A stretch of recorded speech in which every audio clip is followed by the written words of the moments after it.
أعوذ بالله من الشيطان الرجيم بسم الله الرحمن الرحيم يا أيها الذين آمنوا إذا تداينتم بدين إلى أجل مسمى فاكتبوه وليكتب بينكم كاتب بالعدل ولا يأب كاتب أن يكتب كما علمه الله فليكتب وليملل الذي عليه الحق وليتق الله ربه ولا يبخس منه شيئا فإن كان الذي عليه الحق سفيها أو ضعيفا أو لا يستطيع أن يمل هو فليملل وليه بالعدل واستشهدوا شهيدين من رجالكم فإن لم يكونا رجلين فرجل وامرأتان ممن ترضون من الشهداء أن تضل إحداهما فتذكر إحداهما الأخرى ولا يأبى الشهداء إذا ما دعوا ولا تسأموا أن تكتبوه صغيرا أو كبيرا إلى أجله ذلكم أقسط عند الله وأقوم للشهادة وأدنى ألا ترتابوا إلا أن تكون تجارة حاضرة تديرونها بينكم فليس عليكم جناح ألا تكتبوها وأشهدوا إذا تبايعتم ولا يضار كاتب ولا شهيد وإن تفعلوا فإنه فسوق بكم واتقوا الله ويعلمكم الله والله بكل شيء عليم وإن كنتم على سفر ولم تجدوا كاتبا فرهان مقبوضة فإن أمن بعضكم بعضا فليؤدي الذي اؤتمن أمانته وليتق الله ربه ولا تكتموا الشهادة ومن يكتمها فإنه آثم قلبه والله بما تعملون عليم صدق الله العلي العظيم وصدق رسوله النبي الكريم اے ایمان والو اذا تداینتم بدین جب تم لین دین کرو کسی قرض پر الی اجل مسمن اور وقت اس کا مقرر ہو فاکتبوہ اس کو لکھ لیا کرو. یہ قرآن پاک کی آیات میں سب سے بڑی آیت ہے.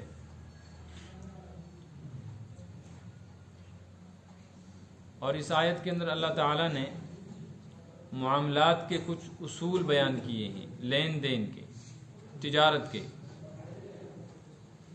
اصل میں ایک شرعی ضابطہ اور شرعی قانون ذہن میں رکھنا چاہیے کہ شریعت فتنے اور فساد کو پسند نہیں کرتی. اس لیے ہر وہ چیز جس میں فتنہ فساد یقینی ہو، جیسے وہ ناجائز اور حرام ہے، اسی طرح وہ چیزیں جن میں فتنہ فساد متوقع ہو، امکانات ہوں، شریعت ان کو بھی رد کرتی ہے. عموماً لین دین میں، تجارت میں دو طرفہ خود غرضی کی وجہ سے فساد پیدا ہوتا ہے، لڑائی جھگڑے ہوتے ہیں. اس لیے شریعت نے مستقل اس کے احکام بیان کیے ہیں کہ لین دین کا اصول کیا ہے. خرید و فروخت، تجارت، چاہے وہ نقد کی صورت میں ہو، چاہے وہ اشیاء اور جنس ہوں، ان کو لینے دینے سے پہلے کن چیزوں کو ملحوظ رکھنا چاہیے تاکہ کل کوئی فتنہ نہ ہو، فساد نہ ہو. جو چیز خریدی جاتی ہے، جس چیز کا سودا ہوتا ہے، اس کو کہتے ہیں مبیع. یہ الفاظ تھوڑے سے یاد رکھیں. مبیع مانے جو چیز خریدی. اس خریدی جانے والی چیز کی جو رقم اس کے بدلے میں دی جائے گی، جس کو ہم قیمت کہتے ہیں، اس کو کہتے ہیں سمن. سا کے ساتھ، تا سا. سمن کا مطلب ہوا قیمت، مبی کا مطلب ہوا وہ چیز جو اس قیمت کے بدلے میں خریدی. سمن عام طور پہ پیسہ ہوتا ہے، نقد کہتے ہیں پیسے کو. عربی زبان میں پیسے، روپے کو نقد کہتے ہیں، نقد. اسی لیے نقود کا لفظ استعمال ہوتا ہے کرنسی کے لیے. کبھی کبھی ایسا ہوتا ہے کہ چیز کے بدلے میں چیز خریدی جاتی ہے، کہ جو چیز خریدی جا رہی ہے وہ بھی پیسہ نہیں، اور جو چیز اس کے بدلے میں دی جا رہی ہے وہ بھی پیسہ نہیں. احکام تو پیچھے سود کے حوالے سے آ گئے تھے کہ ہر وہ چیز جس کے مقابلے میں کوئی عوض نہ ہو، بدل نہ ہو، شریعت اس کو حرام قرار دیتی ہے۔ ہر وہ نفع جس کے بدلے میں کچھ نہ ملے نفع پہنچانے والے کو، اس کو شریعت ناجائز قرار دیتی ہے۔ لیکن بعض مرتبہ ایسا ہوتا ہے کہ شرعی ضابطے کے مطابق سود سے بچتے ہوئے جو تجارت کی جاتی ہے اس میں بھی بگاڑ پیدا ہو جاتا ہے، اس میں بھی لڑائی جھگڑے ہوتے ہیں۔ تو شریعت نے باضابطہ اس کے احکام بیان کیے ہیں، اور فقہ کی کتابوں میں کتاب البیوع کے نام سے خرید و فروخت کے احکام تفصیل سے آ گئے۔ اور پھر خرید و فروخت کی بہت ساری صورتیں ہیں، نقد ہے اور پھر قرض ہے۔ یہاں تو ایک بڑا اصول جو قرآن نے بیان کیا ہے وہ بیان کیا جا رہا ہے، اس کی تفصیل آ رہی ہے۔ وہ یہ ہے کہ اگر کوئی معاملہ نقد کیا جا رہا ہے، جو چیز خریدی جا رہی ہے وہ بھی سامنے موجود ہے، اور جو قیمت طے کی گئی وہ بھی سامنے موجود ہے، اور خریدنے والا جو چیز خرید رہا ہے وہ بھی اسی مجلس میں اپنے قبضے میں لے رہا ہے، اور بیچنے والا جو رقم مقرر کرتا ہے وہ بھی اسی مجلس میں اس کو مل جاتی ہے۔ جیسے عموماً دکان پہ 10 20 50 100 روپے کی چیز خریدنے کے لیے کوئی جائے تو دکان والا ہاتھوں ہاتھ اس کو وہ چیز دے گا، اور اس کی جو قیمت ہوگی خریدنے والا ہاتھوں ہاتھ اس کے حوالے کر دے گا۔ اس طرح کے معاملات میں عام طور پہ لڑائی جھگڑا نہیں ہوتا، چونکہ جو چیز بیچی گئی وہ خریدنے والے کے ہاتھ میں آ گئی، اور بیچنے والے نے جو رقم طے کی تھی وہ اس کے قبضے میں چلی گئی۔ خرید و فروخت کی ایک صورت ہوتی ہے ادھار۔ ادھار میں بڑا انتشار ہے۔ اس میں کبھی ایسا ہوتا ہے کہ وقت ہی طے نہیں ہوتا، یہ چیز جو بیچی جا رہی ہے اس پہ قبضہ کب ملے گا۔ مکان بکا، گاڑی بکی، سودا ہو گیا، لیکن یہ طے نہیں ہوا کہ قبضہ کب دیا جائے گا خریدار کو۔ اگر قبضہ دے دیا تو پھر اس کی قیمت کا مسئلہ ہے، اگر ہاتھوں ہاتھ قیمت نہیں تو پھر یا تو قسطوں میں قیمت ملے گی یا پھر بعد میں ادھار پہ، تو پھر اس کا وقت مقرر ہونا چاہیے کہ کب یہ چیز ملے۔ اگر ایسا نہیں ہوا تو خریدار اپنی چیز کی قیمت جو ادا کرنی تھی وہ ادا کرنے میں ٹال مٹول کرے گا، بیچنے والا بیچارہ اپنی چیز بیچ کر پریشان ہو جائے گا، نوبت پہنچے گی لڑائی جھگڑے فتنے فساد تک، اور پھر یہ چھوٹا سا معاملہ فوجداری مسئلہ بن جائے گا، دیوانی مسئلہ اس کو کہتے ہیں، کہ پولیس تھانے تک جائے گی یہ بات۔ اس لیے شریعت نے اس کے لیے ایک ضابطہ اور قانون بیان کیا ہے، اس پورے رکوع میں وہی ہے۔ اس کے لیے آپ اس کا خلاصہ سن لیں کیا ہے، تاکہ پھر جب ترجمہ کریں تو بات سمجھ میں آ جائے۔ شریعت اس کو چاہتی ہے کہ جو معاملہ بھی ادھار پہ کیا جائے ثبوت فوراً مقرر کر لیے جائیں، طے کر لیے جائیں، تاکہ کل کسی طرح کا انتشار نہ ہو کہ اگر اس کی کوئی قیمت ہے تو قیمت کیا ہوگی اور قیمت کب ملے گی۔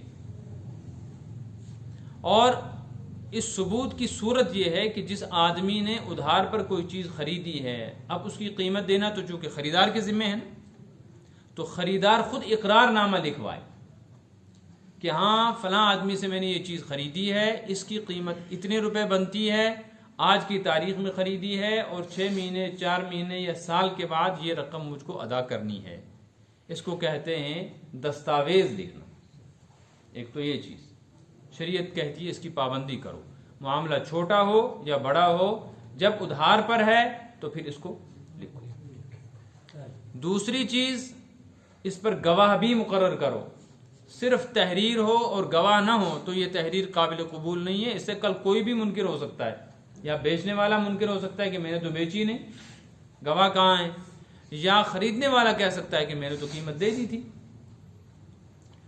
یہی وجہ ہے کہ آج بھی جو عدالتی نظام ہے ملکوں کا، اس میں جو دستاویزات پیش کی جاتی ہیں اس طرح کے معاملات میں، جب تک اس پر گواہ نہ ہو دستاویز عدالت میں قابل قبول ہی نہیں ہے۔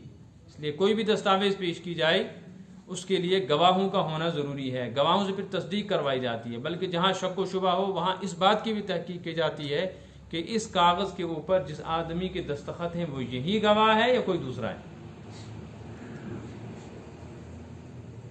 تو یہ دو چیزیں بیان کی گئی ہیں، یہ سب اس لیے تاکہ فتنہ فساد بگاڑ پیدا نہ ہو اور ظلم و زیادتی سے بچا جا سکے، ہر حق والے کو اس کا حق سہولت اور آسانی کے ساتھ پہنچ جائے۔ اگر بگاڑ پیدا ہو جائے، لڑائی جھگڑا ہو اور کوئی ایسی نوبت پیش آ جائے تو اس صورت میں پھر ثالث موجود ہوں جو گواہوں کے بل بوتے پر اس مسئلے کو حل کریں۔ تو اس سے ایک بات تو اور سمجھ میں آ گئی کہ کسی بھی معاملے کو ثابت کرنے کے لیے اصل گواہ ہے، اور اس کے بعد دوسری چیز تحریر ہے، دستاویز ہے۔ اس لیے کہ اگر گواہ موجود ہیں اور دستاویز موجود نہیں ہے تو گواہوں کی گواہی پر فیصلہ سنایا جائے گا۔ دستاویز موجود ہے، گواہ موجود نہیں ہے تو صرف دستاویز قابل قبول۔ بات سمجھ میں آ رہی ہے؟ اب آیت کا ترجمہ سنتے جائیں، ساتھ ساتھ میں تشریح بھی ہوتی رہی۔ یا ایھا الذین آمنو، اے ایمان والو، اذا تداینتم، جب تم لین دین کرو، جب تم کوئی معاہدہ کرو، بدین، اور یہ لین دین اور معاہدہ قرض پر ہو، چیز بکی لیکن قیمت بعد میں ملے گی، الی اجل مسمن، وقت مقرر ہونا چاہیے، وقت اس کا کہ کب یہ قیمت ملے گی، کس مہینے میں، کس تاریخ میں، کتنے عرصے کے بعد۔ ابھی قیمت ادا نہیں ہوئی، بعد میں قیمت ادا ہوگی تو یہ لکھا جائے گا کہ قیمت ادا کرنے کا وقت کیا ہے۔ تو اللہ پاک فرماتے ہیں اس کا پہلا ضابطہ سنو، فاکتبوہ، اس معاہدے اور معاملے کو لکھ لو۔ کون لکھے گا اس کو؟ وَلْيَكْتُبْ بَيْنَكُمْ كَاتِبٌ بِالْعَدْلِ، اور تمہارے درمیان اس معاملے کی تحریر وہ لکھے کہ لکھنے والا عدل کرے، انصاف سے لکھنے والا ہو، صحیح لکھے۔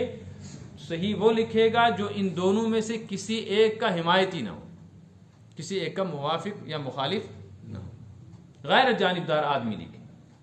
اگر خریدار کا کوئی اپنا قریبی لکھے گا تو وہ اس کی لحاظداری کرے گا، ممکن ہے کوئی گڑبڑ کرے، کوئی ایسا لفظ لکھ دے جس سے کل معاملہ بگڑ جائے۔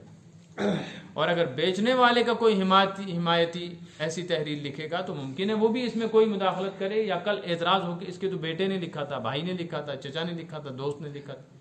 اس لیے کوشش کرو کہ غیر جانبدار آدمی سے یہ تحریر لکھوا لو تاکہ یہ شبہ ہی باقی نہ رہے کہ اس میں کوئی قلم ہیر پھیر کا چلا ہے۔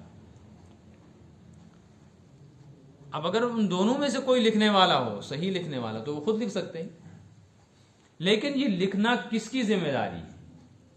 جس کے ذمے میں قرض یا جس کے ذمے میں ادائیگی باقی رہے گی نا، وہ لکھے۔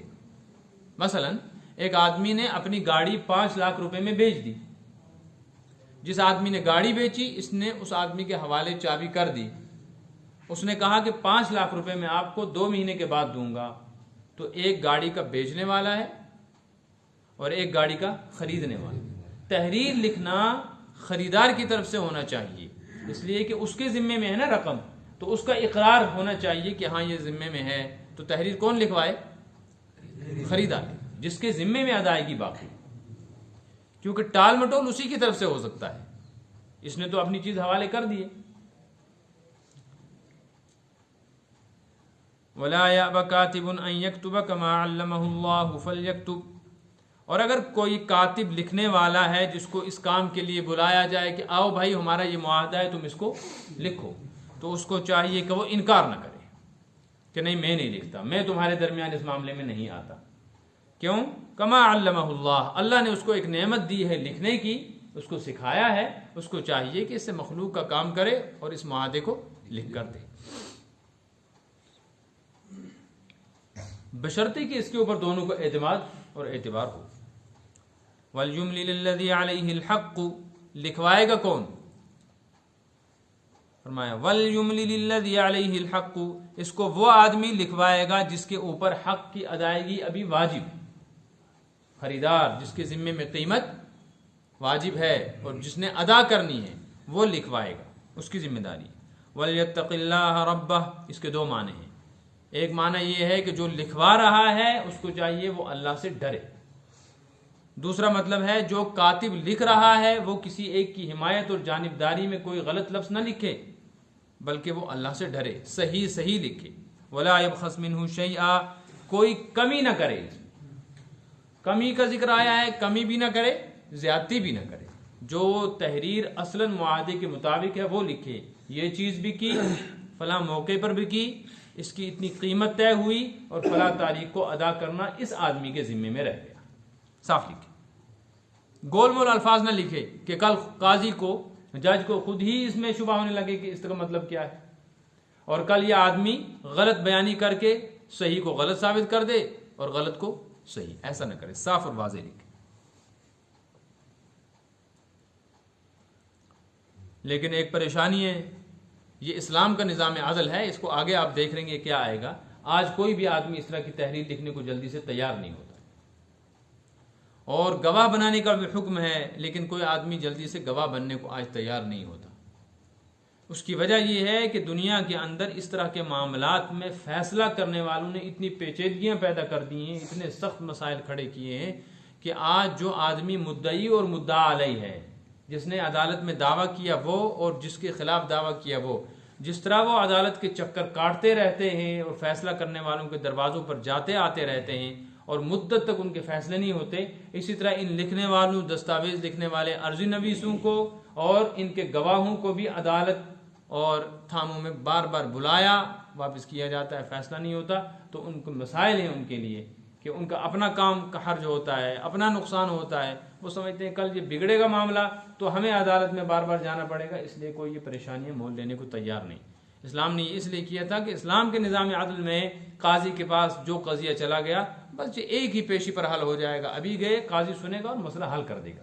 یہ موجودہ ججوں کی طرح نہیں ہے کہ وہ عدالت میں بیٹھتے ہیں صرف اپنا وقت گزارنے کے لیے، اور موجودہ دنیا میں جو عدالتی نظام ہے وہ مسائل کے حل کرنے کے لیے ہے ہی نہیں ہے. اس کا مقصد ہی صرف یہ ہے کہ دو لڑنے والوں کو اتنی دیر تک لڑاتے رہو، اتنی دیر تک لڑاتے رہو کہ یہ مر جائیں. اگر یہ قضیے حل ہو جائیں گے تو عدالتوں میں جج کریں گے کیا؟ اور حکومت یہ بھی چاہتی ہے اس طرح کے نظام عدالت کی وجہ سے لوگوں کی ساری توجہ تو عدالتوں کی طرف، اپنے مسائل کی طرف پھری رہے گی. حکومت کی غلط پالیسیوں پر نکیر کرنے والا کوئی ہوگا ہی نہیں. جب اپنی پڑی ہوگی تو حکومت کو کون دیکھے گا کیا کر رہا ہے. فَإِنْ كَانَ الَّذِي عَلَيْهِ الْحَقُّ سَفِيهًا أَوْ ضَعِيفًا أَوْ لَا يَسْتَطِيعُ أَنْ يُمِلَّ هُوَ فَلْيُمْلِلْ وَلِيُّهُ بِالْعَدْلِ. پھر اگر وہ آدمی جس کے ذمے میں حق ہے وہ سفیہ ہو یا ضعیف. ایک آدمی ہے جس کے لیے کوئی چیز خریدی گئی لیکن یہ ابھی چھوٹا بچہ ہے، یا یہ بالکل بوڑھا کمزور ہے، یا یہ ایسا معذور آدمی ہے کہ یہ بیچارہ نہ لکھ سکتا ہے نہ لکھوا سکتا ہے، یا اسی طرح کوئی آدمی عقل کے اعتبار سے اتنے موٹے دماغ کا ہے کہ وہ بیچارہ مسئلے کو سمجھ نہیں سکتا لیکن اس کے ولی نے اس کے لیے کوئی چیز خرید لی. ایسا ہو سکتا ہے نا. ایک آدمی ہے، مثلا ایک آدمی مر گیا، اس کا ایک بچہ ہے، وہ چھوٹا بچہ، مرنے والے نے 10 لاکھ روپے چھوڑے، چچا کے ہاتھ میں چلے گئے. چچا نے سوچا کہ یہ پیسے مجھ سے ضائع ہو جائیں گے، اس کو دوں گا تو ضائع ہو جائے گا. چچا اس بچے کے لیے اس کے 10 لاکھ روپے میں ایک زمین کا پلاٹ لے لیتا ہے کہ چلو اس کا فائدہ ہوگا. اس کی گنجائش ہے کہ وہ جو ولی جس میں مصلحت سمجھے اس کا پیسہ محفوظ کرے. اب یہ کس کے حق میں خریداری کر رہا ہے؟ اور بچہ خود جو ہے وہ سمجھ ہی نہیں رہا معاملے کو، تو لکھوائے گا کون؟ قرضہ تو بچے کی ذمہ میں ہے نا، اسی کو ادا کرنا ہے. تو ایسی صورت میں اگر ولی یہ کہتا ہے کہ اس کے حق میں یہ مکان یا زمین فروخت کر دو، اس کی قیمت 10 لاکھ روپے میں تم کو ادا کروں گا، اس کی طرف سے میں ذمہ دار بنتا ہوں، لیکن ابھی نہیں ہے، وراثت تقسیم ہو جائے گی، اس کے بعد اتنا پیسہ جو اس کے حصے کا آ رہا ہے وہ سب مل جائے گا، یا بینک میں ہے پیسہ اس کا، اور جیسے آج کل ملازم چلے جاتے ہیں تو پھر بڑے وقت کے بعد اس کا پیسہ نکلتا ہے ملازم. کئی چکر لگانے پڑتے ہیں ورثہ کو بینکوں کے اور ڈپارٹمنٹ کے کاغذات بنانے کے نام. تو اس بنیاد پر کچھ وقت اس نے مانگ لیا، تو جو ولی اور سرپرست ہے وہی لکھوائے گا تحریر. لا یستطیع ان یمل، وہ خود نہیں لکھوا سکتا، ہوا فلیملل ولیہ بالعدل، تو اس کا جو ولی ہے یا اس کا جو وکیل ہے وہ لکھوائے. وکیل کی حیثیت یہ ہے کہ ایک آدمی ہے، وہ انگریزی بولتا ہے، وہ یہاں آ کر کوئی خریداری کر رہا ہے، وہ جو جس سے خرید رہا ہے وہ انگریزی نہیں سمجھتا اور جو خرید رہا ہے وہ کشمیری نہیں سمجھتا. تو ایک مڈل مین ہوگا نا جو درمیان میں ان کی ٹرانسلیشن کرے گا. تو جو ٹرانسلیٹر ان کا ہے درمیان میں جو آئے گا، جو ترجمان ہوگا، وہی اس کا وکیل ہے، وہی اس کی طرف سے تحریر لکھوا دے اس سے پوچھ کے. یہ تو ہو گیا ایک حکم کہ جب کوئی معاملہ کرو اس کو لکھو، لیکن یہ معاملہ لکھنا اس وقت ضروری ہے جب کہ ادھار پر ہو، کوئی چیز دونوں طرف سے باقی رہ جائے. اگر ہاتھوں ہاتھ دی جائے پھر ضروری نہیں، جیسے دکان پہ جا کر سامان لے آتے. دوسرا حکم وَاسْتَشْهِدُوا شَهِيدَيْنِ مِن رِجَالِكُمْ، اور 2 گواہ تم اس پر مقرر کر لو، یہ دونوں گواہ مرد ہونے چاہیے تم میں سے.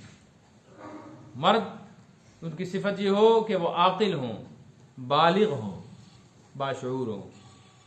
عاقل بالغ ہونے چاہیے. نابالغ کی گواہی قابل قبول نہیں، اور دیوانے اور پاگل کی گواہی قابل قبول نہیں. پہلے سے کوئی آدمی صحیح تھا جب گواہ مقرر کیا گیا، بعد میں وہ پاگل ہو گیا تو بھی قضیہ الجھے گا. لیکن اس صورت میں یہ ہے کہ اس کے ولی ورثہ جو ہیں پھر وہ اس کی تصدیق کریں کہ ہاں جب یہ وکیل ٹھہرا تھا، گواہ ٹھہرا تھا، اس وقت یہ صحیح تھا، بعد میں حالات ایسے بنے. فَإِن لَمْ يَكُونَا رَجُلَيْنِ، تو اصل گواہ مرد ہونے چاہیے شریعت کے معاملات میں. اصل تو مرد ہونے، اور ان کی کم سے کم تعداد 2. گواہوں کا عدد جو ہے نا 2. ایک آدمی گواہ نہیں بن سکتا، ایک کی گواہی قابل قبول نہیں. یہ عام معاملات میں ہے. کچھ معاملات ایسے ہیں جن میں 2 گواہ نہیں 4 گواہوں کی ضرورت ہے. جیسے بدکاری کا کسی کے اوپر الزام لگا ہے، تو جو آدمی اس کا دعویٰ کر رہا ہے کہ میں نے فلاں شخص کو بدکاری کرتے دیکھا ہے، تو اس کو اپنے دعویٰ ثابت کرنے کے لیے 4 گواہ پیش کرنے پڑیں. اور کچھ معاملات ایسے ہیں جس میں صرف عقل مند ہونا اور بالغ ہونا ہی کافی نہیں ہے، اس میں متدین یعنی دیندار اور متشرع باشریعت ہونا بھی ضروری ہے. تو الگ الگ معاملات ہیں. یہ تو لین دین کا معاملہ ہے، اس میں بس مسلمان ہونے چاہیے، عاقل بالغ ہونے چاہیے، چلے گا. لیکن جو حدود کا معاملہ ہے، جہاں کسی شخص پر اس کی کسی جرم اور غلطی کی وجہ سے حد شرعی نافذ کی جائے گی، وہاں شریعت نے پھر مقدار بڑھا دی ہے زنا میں 4. اور جہاں شرعی احکام ثابت ہو رہے ہیں عبادات والے، جیسے مثلا یہی چوری کا گواہ، یا اسی طریقے سے وہ آدمی جو رمضان کے چاند کی گواہی دے رہا ہے تنے تنہا، تو گواہی قبول نہیں، اب یہ دوسرے کو ساتھ لا رہا ہے. تو ایسے معاملات میں گواہ کا ضروری ہے کہ وہ متہم بالکذب بھی نہ ہو، اس کے اوپر جھوٹ کا لیبل بھی نہ لگا ہو کہ بڑا جھوٹا آدمی ہے. جھوٹے کی گواہی بھی قابل قبول نہیں. اور اگر کسی شخص نے کسی عورت کے اوپر بدکاری کا الزام لگایا، چاہے وہ الزام سچا تھا چاہے، لیکن وہ اس کو ثابت نہیں کر سکا 4 گواہوں کے ذریعے سے، تو یہ آدمی ایک اور طرح کے عیب میں مبتلا ہو گیا. اس نے چونکہ جو الزام عائد کیا تھا اس کو ثابت نہیں کر سکا، 4 گواہ پیش نہیں کر سکا، اس لیے شریعت اب اس کو خود مجرم قرار دے رہی ہے، اور اس کو 80 کوڑے مارے جائیں گے. اس کو کہتے ہیں حد قذف. پاک دامن عورت پر بدکاری کا الزام لگا کر اس کو ثابت نہ کر پانا، اس الزام لگانے والے کو 80 کوڑے لگ جائیں گے. جس نے یہ حرکت کر لی اور اس کو سزا لگ گئی، اس کی گواہی ہی قابل قبول نہیں ہے پھر. اور امام حنیفہ رحمۃ اللہ علیہ کے نزدیک بعض معاملات ایسے ہیں، چونکہ یہ تفصیل کا موقع نہیں کہ ان کے اندر اتنا ہی کافی نہیں، ان میں یہ بھی ہے کہ دیندار متشرع ہو، کہ یہ آدمی، اس میں اتنی قید بھی ہے کہ جو آدمی اتنا بے پرواہ ہے کہ سر ننگے چلتا ہے. یہ کچھ معاملات ہیں ایسے، سارے معاملات نہیں، یہ معاملہ اس سے ہٹا ہوا ہے. یا جو آدمی بازار میں چلتے پھرتے کھاتے رہتا ہے، چوک چوراہوں پہ کھڑے ہو کر لوگوں کے ساتھ زور زور سے باتیں کرتا، ہنستا کھیلتا مذاق کرتا رہتا ہے، اس کا مطلب ہے یہ آدمی سنجیدہ آدمی نہیں ہے. جو آدمی سنجیدہ نہ ہو، اس طرح کا بے پرواہ ہو، تو یہ گواہی میں بھی گڑبڑ کر سکتا ہے. اس لیے بعض موقع ایسے ہیں جہاں یہ بھی شرط لگائی گئی ہے کہ اس طرح کا آدمی چاہے عاقل اور بالغ ہو تب بھی اس کی گواہی قابل قبول نہیں، چونکہ یہ معاملہ دوسرا ہے. اس میں بس مسلمان ہو، عاقل اور بالغ. مکلف شرعی اس کو کہتے ہیں. مکلف شرعی وہ شخص کہلاتا ہے جس کے اوپر شریعت اپنے احکام نافذ کرتی ہے نماز روزے کے. صرف مسلمان ہونا چاہیے، بالغ ہونا چاہیے، پاگل نہیں ہونا چاہیے، تو اس کے اوپر نماز روزہ فرض ہو جائے گا. یہ آدمی جو ہے گواہ بن سکتا ہے چاہے نماز روزہ پڑھتا ہو. فَإِن لَمْ يَكُونَا رَجُلَيْنِ، لیکن اگر 2 مرد میسر نہ ہوں، فَرَجُلٌ، تو ایک ہی مرد میسر ہو. پھر اس کے ساتھ عورتیں ملانی پڑیں گی، لیکن عورتیں ایک مرد کے بدلے میں 2. فَرَجُلٌ، یا پھر ایک مرد گواہ ہو تو وَامْرَأَتَانِ، ساتھ میں 2 عورتیں گواہ بنیں، تو کتنے ہو گئے؟ یا تو 2 ہی مرد ہوں، اور مرد اگر ایک ہے تو اس ایک مرد کے ساتھ 2 عورتیں. 2 عورتیں کیوں؟ اس لیے کہ ممن ترضون من الشہداء، یہ گواہ پہلے تو وہ ہونے چاہیے جن پر دونوں فریق مطمئن ہیں، بیچنے والا بھی خریدار بھی، دونوں جو معاملہ اور معاہدہ کر رہے ہیں وہ دونوں جس پر مطمئن ہو، گواہ وہ بنے۔ اگر ان دونوں فریقوں میں سے ایک کہے بھائی اس کو میں گواہ تسلیم ہی نہیں کرتا، تو پھر یہ گواہ نہیں بن سکتا، کیونکہ وہ سمجھتا ہے ایک دوسرے کا جانبدار طرفدار۔ اچھا، دو عورتیں کیوں لائی جائیں گی ایک مرد کے ساتھ؟ اس کی وجہ بتائی جا رہی ہے، ان تضل احداہما، ممکن ہے ان میں سے ایک بھول جائے، اس کا مطلب ہے عورتیں بھولتی جلدی ہیں، پھر کیا ہوگا؟ فتذکر احداہما الاخری، دوسری یاد دلا دے گی۔ اگر ایک کہے گی کہ 10 تاریخ طے تھی، تو دوسری کم از کم کہے گی کہ نہیں یہ جو مرد ہمارے ساتھ گواہ 12 کہہ رہا ہے 12 ہی طے تھی، تجھے یاد نہیں ہے۔ اس سے ایک بات معلوم ہوئی کہ 2 عورتیں مل کے کتنی بنتی ہیں؟ یہ شریعت نے ہر جگہ لحاظ رکھا ہے۔ اب جو مردوں کے برابر عورتوں کو کھڑا کرنا چاہ رہے ہیں تو وہ کچی دیوار بنا رہے ہیں عمارت کی، ایک طرف پکی دیوار ایک طرف کچی دیوار، یہ کبھی کھڑی ہو کر ساتھ نہیں چل سکتی، یہ پیچھے ہی رہے گی۔ یہ حدیث میں آیا ہن ناقصات العقل والدین، عورتیں عقل کے اعتبار سے بھی ناقص ہیں اور دین کے اعتبار سے بھی۔ تو آپ صلی اللہ علیہ وسلم کے اس فرمان پر ایک عورت نے کہا یا رسول اللہ صلی اللہ علیہ وسلم ایسا کیا عیب ہے ہمارے اندر، کون سی کمی ہے کہ دین کے اعتبار سے بھی ہم ناقص ہیں، عقل کے اعتبار سے بھی ناقص ہیں؟ آپ نے فرمایا عقل کے اعتبار سے اس لیے ناقص ہو کہ تم کو پیدا کرنے والے نے گواہی کے سلسلے میں ایک مرد کے ساتھ 2 لگائی ہیں کہ 2 عورتوں کی عقل مل کر کس کے برابر ہوتی ہے؟ یہ تو تمہارا نقصان عقل ہے۔ اور نقصان دین تمہارا یہ ہے کہ تم ہر مہینے اپنی کمزوری اور عذر کی وجہ سے 3 دن کی کم سے کم نماز چھوڑ دیتی ہو، رمضان کے کچھ روزے تمہارے چھوٹ جاتے ہیں، بعض مرتبہ ایام حج میں تمہیں طواف کی توفیق نہیں ہو پاتی، قرآن پاک کی تلاوت سے کچھ عرصہ محروم رہتی ہو، تو نقصان تو ہے نا دین کا کہ مرد تو مسلسل کرتا رہے گا، تمہارے عذر کی وجہ سے بریک لگے گی تو نقصان ہے۔ وَلَا يَأْبَ الشُّهَدَاءُ إِذَا مَا دُعُوا، جیسے وہاں یہ بات ارشاد فرمائی گئی تھی کہ لکھنے کے سلسلے میں جب کسی کو کہا جائے آؤ لکھو تو اس کو انکار نہیں کرنا چاہیے، لکھ دینا چاہیے معاہدہ۔ ایسے ہی اگر کسی کو گواہ بنایا جائے، پھر جب قاضی کے پاس جج کے پاس فیصلہ چلا جائے اور وہ کہے کہ اس قضیے کو ثابت کرنے کے لیے گواہوں کو پیش کرو، تو اب جب گواہوں کو کہا جائے کہ بھائی دیکھو یہ مسئلہ الجھ گیا ہے، عدالت میں چلا گیا ہے، مفتی قاضی کے پاس چلا گیا ہے، اب ہمارے ساتھ چلیں اور وہاں جا کر گواہی دیں، تو اس گواہ کی ذمہ داری ہے لا یأب الشہداء کہ یہ گواہ انکار نہ کریں کہ نہیں ہمارے پاس وقت نہیں ہے، ہم نہیں آتے، یہ جائیں۔ اگر یہ نہیں جائیں گے تو مسئلہ حل کیسے ہوگا؟ تو ایک فساد پیدا ہو جائے گا۔ اس فساد کو ختم کرنے کے لیے ان کو چاہیے یہ اپنی ذمہ داری پوری کریں اور جائیں اور جا کر گواہی دیں۔ اذا ما دعوا، لیکن گواہی اس وقت پیش کریں جب ان کو بلایا جائے، بلا وجہ نہ الجھیں، بس ٹھیک ہے گواہ بنائیں گے، جب ان کی ضرورت پیش آئے تو گواہ کی حیثیت سے یہ عدالت میں پہنچے، یہ ان کی ذمہ داری۔ اسی ڈر کی وجہ سے آج کوئی گواہ بننے کو تیار نہیں، کیوں؟ اس لیے کہ اگر اسلامی نظام حکومت ہوتا تو اس گواہ کو پتا تھا میں ایک پیشی پر جاؤں گا مسئلہ حل ہو جائے گا میرے بیان پر۔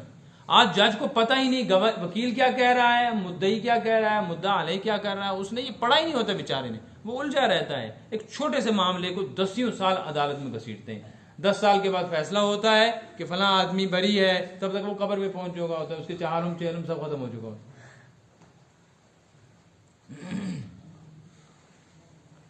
وَلَا تَسْأَمُوا أَن تَكْتُبُوهُ صَغِيرًا أَوْ كَبِيرًا إِلَىٰ أَجَلِهِ، یہ تنبیہ ہے معاملہ کرنے والوں کو۔ کبھی ایسا ہوتا ہے دونوں معاملہ کرنے والے دوست ہیں یا دونوں بھائی ہیں، کہتے ہیں بھائی ہمیں تو ایک دوسرے پر اعتماد ہے، کوئی بات نہیں، لکھنے کی کیا ضرورت ہے، تو تنبیہ فرمائی ایسا مت کرو۔ لا تسأموا، سستی نہ دکھایا کرو، کاہلی نہ کرو، ان تکتبوہ، لکھنے سے۔ جب بھی کوئی معاملہ کرو چاہے کتنے ہی گہرے تعلقات ہیں، اسی سے تو ٹوٹتے ہیں تعلقات کہ کل غلط فہمیاں پیدا ہوتی ہیں، غلط بیانیاں ہوتی ہیں۔ کاہلی اور سستی کا مظاہرہ نہ کیا کرو لکھنے کے سلسلے میں، صغیرن کانا او کبیرن الی اجلی، ایک وقت مقرر تک جو معاہدہ کیا ہے چاہے وہ چھوٹا ہو چاہے بڑا ہو اس کو لکھ لیا کرو۔ کیوں لکھا کرو؟ ذالکم اقسط عند اللہ، یہ اللہ کے نزدیک انصاف کے زیادہ قریب ہے، وَأَقْوَمُ لِلشَّهَادَةِ، اور گواہی کے اعتبار سے زیادہ مضبوط ہے۔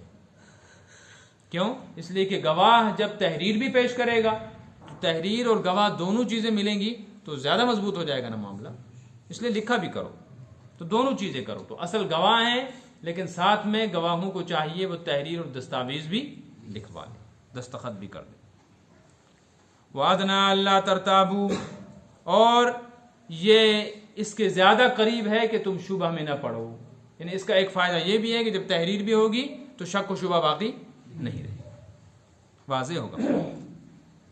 یہ احکام بیان کر دیے گئے، لیکن یہ احکام اس صورت کے ہیں جبکہ خرید و فروخت میں خریدنے والا اس کی قیمت اپنے ذمے میں باقی رکھ لے بطور ادھار۔ دوسری صورت، جو چیز خریدی جا رہی ہے وہ بھی ہاتھوں ہاتھ قبضے میں لے لی اور اس کی قیمت بھی فوراً ادا کر دی، اس کا حکم یہ ہے۔ الا ان تکون تجارتا حاضرتا تدیرونها بینکم، ہاں کوئی ایسا لین دین ہو، ایسی تجارت اور ایسی خرید و فروخت کو حاضرتاً جو سامنے ہو، سامنے کا مطلب تدیرونها بینکم، ہاتھوں ہاتھ لیا دیا جا رہا ہو، رقم بھی اور چیز، تو وہاں لکھنا کوئی ضروری خطرہ ہی نہیں ہے۔ فلیس علیکم جناح الا تکتبوها، تو کوئی حرج نہیں ہے اس میں کہ تم اس کو نہ لکھو۔ پھر کوئی حرج نہیں۔ اب ایسا تھوڑا ہی ہوگا کہ دکان پہ 10 روپے کا سامان لینے جائیں گے تو کہیں گے دستاویز لکھو، میں نے 10 روپے دے دیے تو نے لے لیے، اس میں تو بہت زیادہ مسائل پیدا ہو جائیں گے۔ ہاں ادھار کے معاملے بہت کم ہوتے ہیں اور وہاں ہی انتشار کا خطرہ ہے، اس لیے شریعت نے وہاں یہ حکم دیا۔ لیکن اگر کوئی بڑا معاملہ ہو، معمول کے حالات جو ہے نا اس میں جو خرید و فروخت ہوتی ہے، اس سے ہٹ کر کوئی بڑی چیز خرید و فروخت میں آ رہی ہے، جیسے گاڑی بک رہی ہے یا مکان بک رہا ہے یا زمین بک رہی ہے، عام طور پہ یہ روزانہ بکنے والی چیزیں، تو اس میں خطرہ رہتا ہے اس بات کا کہ ہاتھوں ہاتھ بھی اگر یہ مکان میں نے خریدا 10 لاکھ روپے کا اور یہ لو 10 لاکھ روپے ہاتھوں ہاتھ دے دیا، تو شریعت کہتی ہے اگرچہ یہ معاملہ مکمل ہو گیا اور یہاں خطرات بظاہر نہیں، لیکن ممکن ہے بیچنے والا گھر پہنچ کر سوچے کہ اوہو اگر میں نے تھوڑی سی کوشش کی ہوتی تو 11 لاکھ مل جاتے، یا پھر اس کے ذہن میں یہ بات آئے کہ میں نے یہ مکان بیچ کے غلطی کی، مجھے یہ بیچنا نہیں چاہیے تھا، مجھے تو ابھی 1 سال اور رکھنا چاہیے تھا، یہ 15 لاکھ میں بکے گا۔ یا خریدنے والا سوچے کہ مجھ سے غلطی ہوگی، میں نے جلد بازی کر لی ہے، میں نے 10 لاکھ روپے میں خریدا، میں اور 2 دن رک جاتا تو یہ مجبور ہو جاتا مجھے 8 لاکھ میں بیچنے میں، تو نیت بدل سکتی ہے نا، اس میں بھی خطرات ہیں۔ اس لیے فرمایا وَأَشْهِدُوا إِذَا تَبَايَعْتُمْ، اور ایسا لین دین جو ہاتھوں ہاتھ ہو لیکن معمول سے ذرا بڑا ہو، اس پر گواہ بنا لیا کرو، ضروری نہیں ہے لکھو لیکن گواہ اس پہ 2 آدمی کو بلا لو کہ بھائی یہ دیکھو تمہارے سامنے میں اس کے حوالے یہ رقم کر رہا ہوں، یہ چیز یہ گاڑی میں نے لے لی، ورنہ یہ کل کہیں راستے میں روک کر کہے گا چابی مجھے دو بھائی، تم نے کب دیے تھے پیسے، چیز لے جائے، پیسے پہ قبضہ ہو جائے گا۔ یا کہے گا کہ تم نے تو مجھے 5 لاکھ دیے تھے، یہ لو 5 لاکھ اور دے رکھے ہوں گے 10 لاکھ، اس لیے فرمایا اس پہ گواہ بنا لو۔ وَلَا يُضَارَّ كَاتِبٌ وَلَا شَهِيدٌ، یہ حکم دیا جا رہا ہے لکھنے لکھانے والوں کو کہ جو آدمی معاہدہ اور معاملہ کر رہا ہے اس کے 2 فریق ہیں، ایک فریق ہے جو بیچ رہا ہے، دوسرا فریق ہے جو خرید رہا ہے۔ ایک فریق ہے جس نے اپنی چیز حوالے کر دی ہے، دوسرا فریق وہ ہے جس کے ذمے میں قیمت ابھی باقی ہے ادھار پہ۔ ان کو ضرورت پڑے گی کاتب کی تو یہ کاتب آ کر ان کو لکھ دے گا، کاتب کہتے ہیں عرضی نویس کو، اور ضرورت پڑے گی ان کو گواہوں کی تو 2 گواہ ان کے کام آ جائیں گے اور وہ گواہی کے طور پر اپنا دستخط کر دیں گے۔ اب ان نے اگر تمہارے ساتھ ہمدردی کی ہے تو تم میں بھی اس کا خیال رکھنا چاہیے کہ ان کو پریشان نہ کرو۔ یہ قرض ہے مولوی صاحب، جی اگر کسی دستاویز پر 2 گواہ ہیں، 1 سال کے بعد وہ دونوں فوت ہو گئے، پھر وہ مسئلہ الجھ گیا، اس صورت میں کیا کیا جائے؟ اس صورت میں جو 2 گواہ ہیں ان گواہوں کے جو دستخط ہیں ان کو ثابت کرنے کے لیے ان کے ورثہ کو بلایا جائے گا، وہ اس بات کی تصدیق کریں کہ ہاں یہ ہمارے ہی گھر کے آدمیوں کا دستخط ہے، اور ثبوت کے طور پہ دوسرے دستاویز پہ ان کا کوئی دستخط بھی پیش کرے، وہ ثابت ہو سکتا ہے، کوئی بڑا مسئلہ نہیں ہے۔ جیسے گواہوں کے بارے میں شک و شبہ ہو جائے گا، یہ تو ہو سکتا ہے عدالت میں ایک آدمی کہے کہ نہیں جی اس نے جو گواہ لائے ہیں یہ گواہ نہیں ہے صحیح، وہ گواہ دوسرے تھے جو اصل موقع کے تھے، وہ اس نے ہٹا دیے ہیں، یہ اس نے اپنے طرفدار گواہ لائے ہیں، اور قاضی کو خود شک ہو جائے کہ ہاں یہ آدمی صحیح میں گواہ ہیں یا نہیں، تو اب کیا کرے گا؟ ان کو قسم کھلائے گا کہ سچ بولو تم ہی ہو گواہ یا نہیں۔ تو اسلامی نظام عدل میں تو یہ ہے، اس دور میں کچھ نہیں ہے اس کا حال، اس دور میں تو چاہے گواہ ہو یا نہ ہو بس لڑکا ہی رہے گا معاملہ۔ ولا یضار کاتب، نقصان میں نہ ڈالا جائے لکھنے والے کو، ولا شہید، اور گواہ کو۔ کیا مطلب اس کا؟ اس کا مطلب یہ ہے کہ کل کوئی ایسا الجھاؤ پیدا نہ کرو کہ تمہارے اس الجھاؤ کی وجہ سے بیچارہ جو عرضی نویس تھا آج وہ بھی پھنس گیا اور جو گواہ تھا وہ بھی بھاگ، جیسے آج کل کے دور میں ہو رہا ہے. وہ گواہ کہتا ہے پھر میری کیا شامت تھی، میں تمہارا گواہ بنا تھا. وہ عرضی نویس کہتا ہے کہ مجھے پتہ نہیں کون سی آفت آئی تھی، میں نے یہ تحریر لکھی تھی، نہ لکھی ہوتی تو میں اس مصیبت میں نہ تمہارا قضیہ اور پریشان مفت میں ہوں. روز روز جانا پڑ رہا ہے، روز روز جانا پڑ رہا ہے، نہ میری دکان چل رہی، میں روز دکان پہ جاتا، تمہارے یہاں عدالت میں بیٹھا ہوں، صبح بیٹھا ہوں شام ہو گئی، کیا جی اب اگلی تاریخ میں پھر آنا. تو ایسے حالات نہ بناؤ. یہ حاکم کے لیے بھی حکم ہے کہ حاکم کو چاہیے فوری یہ معاملہ حل کر دے تاکہ اس بیچارے کو بار بار نہ آئے. اس لیے اسلام کا جو نظام عدل ہے نا، عدالت کا، اس میں اب جج کے سامنے جب کوئی قضیہ جاتا ہے تو یہ پہلی پیشی بھی ہے آخری بھی ہے، یہی فیصلہ ہو جائے گا بس، ہاں یا نہ، دوبارہ نہیں بلایا جائے گا. یہ اگر یہ قانون ساری دنیا میں رائج ہو جائے نا تو فتنے فساد 90% ختم ہو جائے. وَإِن تَفْعَلُوا فَإِنَّهُ فُسُوقٌ بِكُمْ، اور اگر تم نے ایسا کیا تو پھر یہ تمہارے اندر کا ایک عیب ہے، تمہارے اندر کا ایک گناہ ہے کہ تم اپنی شرارت کی وجہ سے اپنے مددگاروں اور اپنے خیر خواہوں کو پریشان کر رہے ہیں. یا اس کا مطلب یہ ہے کہ اگر تم نے ایسا کیا کہ تحریر نہیں لکھی یا گواہ نہیں بنائے اور اب معاملہ الجھائے تو یہ تمہارا اپنا بگاڑ ہے، اس کی سزا تم کو مل رہی ہے. واتقوا اللہ، اللہ سے ڈرتے رہو. ویعلمکم اللہ، اللہ سے ڈرنے کا اس لیے حکم دیا کہ اگر اللہ کا خوف پیدا ہوگا نا تو دنیا کا نظام اسی سے ٹھیک ہوگا. کہ قرآن پاک میں جہاں بھی یہ احکامات بیان کیے جاتے ہیں جو طبیعت پر بوجھ ہیں تو قرآن ذہن سازی کرتا ہے. واتقوا اللہ، اللہ سے ڈرو، آخرت سے ڈرو، جہنم سے ڈرو. اس لیے کہ جب تک یہ احساس پیدا نہیں ہوگا دنیا کی کوئی طاقت بھی انسان کو سیدھا نہیں کر سکتی. آج سے 1000 سال پہلے اتنی فوج نہیں تھی دنیا میں جتنی آج ہے. 500 سال پہلے اتنی عدالتیں، کورٹ، اتنے جج، اتنے وکیل اور اتنے تھانے اور اتنا اسلحہ نہیں تھا جتنا آج ہے. دن بدن بڑھتی جا رہی ہے فوجیں، لیکن آج سے 500 سال پہلے کیا 200 سال پہلے 100 سال پہلے بھی اتنے فساد نہیں تھے جتنے آج ہیں. تو فوج و سپاہ کتنی بڑھا لو، عدالت کا نظام کتنا وسیع کر لو، طاقت کتنی بڑھاؤ، پولیس کتنی بڑھا دو، اس کی وجہ سے جرائم کم نہیں ہوں گے، جرائم اس کی وجہ سے بڑھیں گے. جرائم تو صرف اس صورت میں کم ہوں گے جبکہ جرم کرنے والے کو یہ احساس ہو جائے کہ اللہ کے یہاں پیشی پر میری حاضری پر پکڑ ہوگی. اس لیے قرآن ذہن سازی کرتا ہے. شروع میں آیت میں آیا اے ایمان والو، یعنی جو حکم دیا جا رہا ہے پہلے ہی اپنے دل کو ٹٹولو کہ ایمان ہے یا نہیں، تبھی مانو گے. آیت ختم ہو رہی تو فرمایا واتقوا اللہ. احکام تو دے دیے ہیں لیکن عمل مشکل ہے. عمل تبھی صحیح ہوگا جب اللہ کا ڈر بھی ہوگا. جب اللہ کا ڈر ہوگا تو کوئی غلط بیانی کرے گا ہی نہیں، کوئی کسی کو تکلیف پہنچائے گا ہی نہیں، کوئی کسی کا حق دبائے گا ہی نہیں، تو فتنہ فساد بھی نہیں ہوگا.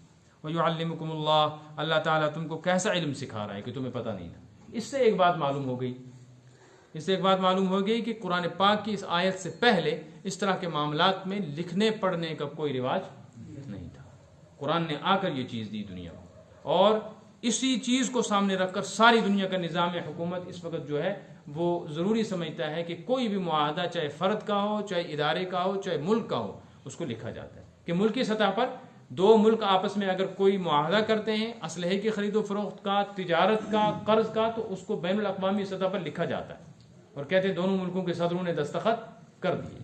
ایسے ہی دو کمپنیاں، دو ادارے کوئی معاہدہ کرتی ہیں تو اس کو لکھا جاتا ہے، کورٹ میں رجسٹر کیا جاتا ہے. اور دو آدمی کرتے ہیں تو اس کو بھی لکھا جاتا ہے، اس میں بھی گواہ بنایا جاتا ہے.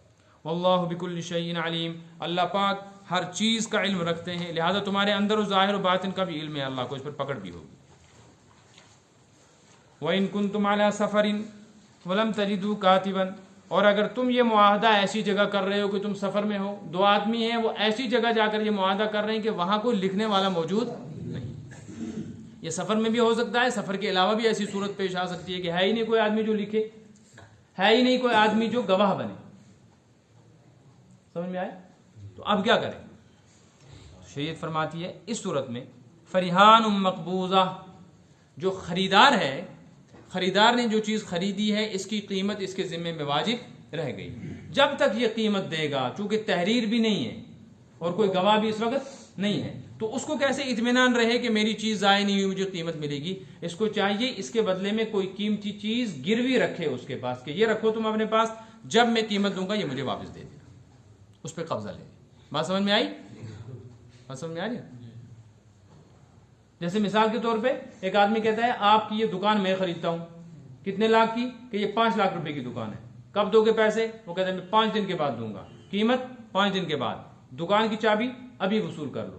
تو یہ آدمی کہتا ہے کہ تحریر لکھنے والا کوئی نہیں، ان دونوں کو لکھنی بھی نہیں آتی، گواہ بھی کوئی نہیں، تو اس دکان بیچنے والے کو تو خطرہ ہے نا کہ چابی میں نے دے دی ہے لیکن تحریر نہیں، دستاویز نہیں، تو یہ اس کو کہے کہ بھائی تمہارے پاس گاڑی ہے، جب تک تم 5 لاکھ روپے لاؤ گے تب تک گاڑی کی چابی مجھے دو، گاڑی تمہاری میں اپنے پاس رہن رکھوں گا، گروی جس کو کہتے ہیں، یہ میرے پاس رہے گی اطمینان کے لیے تاکہ فتنہ نہ ہو، پیسے لانا اپنی گاڑی واپس لے، بات سمجھ میں آ رہی؟